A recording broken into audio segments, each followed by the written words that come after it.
Guide to use a binding spell effectively, for your need.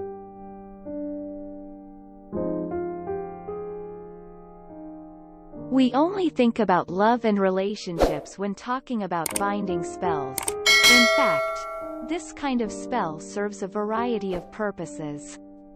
Depending on your situation and intention, the binding spell can range from easy to difficult.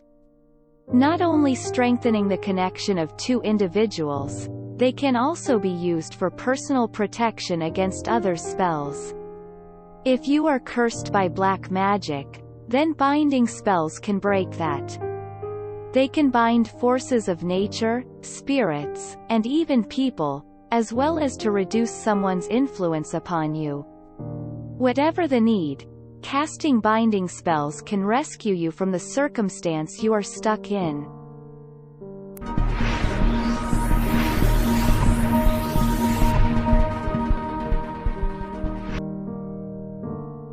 Today, in this video, I'm going to present you 3 types of binding spells commonly cast among practitioners. 1. The first binding spell is to stop someone's influence. It seems like your will is manipulated somehow. Probably someone has cast a curse to influence you. In this case, trust your intuition and make use of this spell to bind their influence on you. No harmful at all, the binding spell here is not black magic and causes no negative side effect to the person it is cast upon. The aim is to keep you away from your enemy, and they won't be able to curse or harm you in any way. To perform a ritual with this spell, you need a 3 by 3 inch piece of paper, a black ink pen, and a paper clip.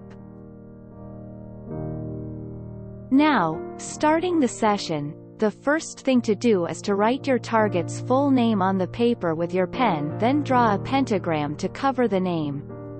Next, please fold the paper twice and tie it with use a paper clip, or you can replace it with a rubber band string.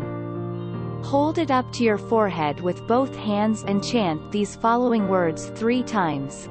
To be protected from you, this magic charm I will do with these words. I bind thee for you to let me be protected from your harm. I now seal this charm. Put the paper into your right shoe and slam your shoe 9 times. Seal the spell by exclaiming, "So mote it be."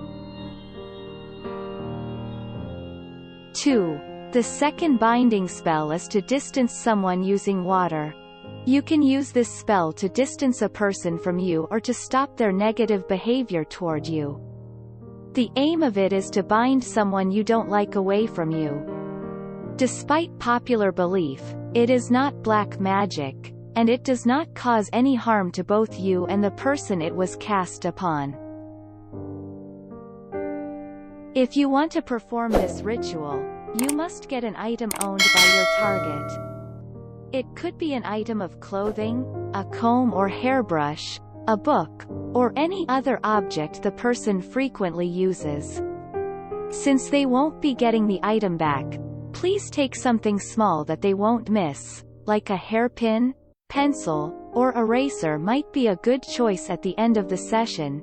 You will drown the item in a stream or river, so don't go with things that could pollute the water. You should consider a small piece of paper or cloth instead of plastic objects. Aside from the personal item from your target, you also need a ribbon. At the beginning of the ritual, use the long silk ribbon to wrap around the object to bind it. While doing that, repeat these words until the item is completely covered. Name of person.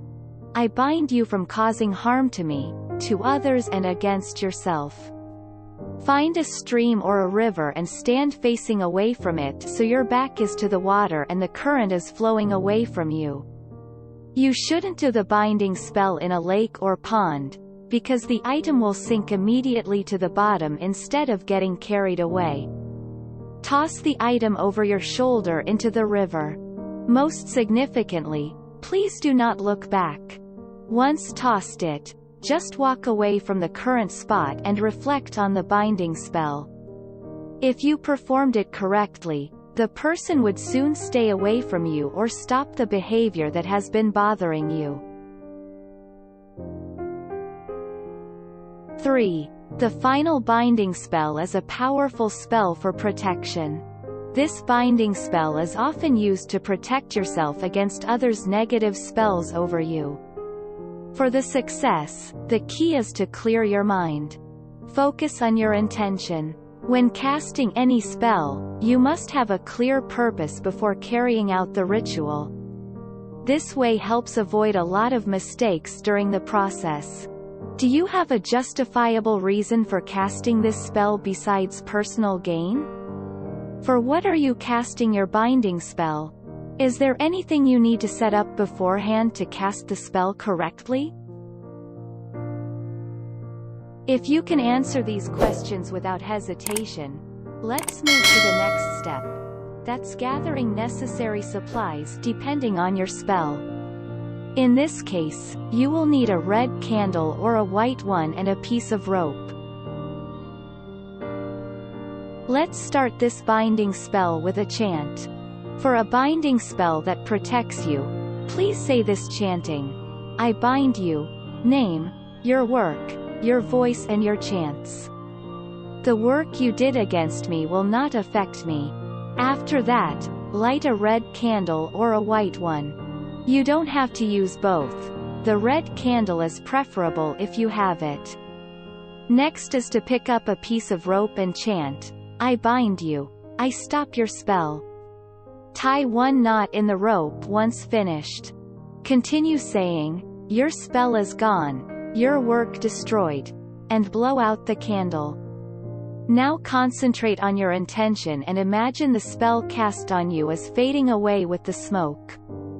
This binding spell is simple to cast and does not require complicated ingredients.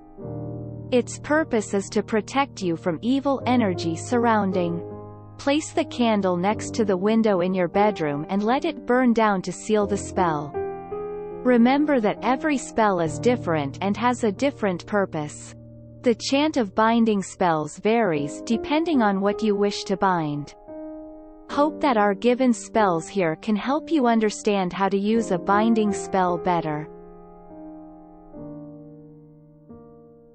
Don't forget to like, share, and comment for us. Also subscribe our channel for more videos about magical workings. Thanks for watching.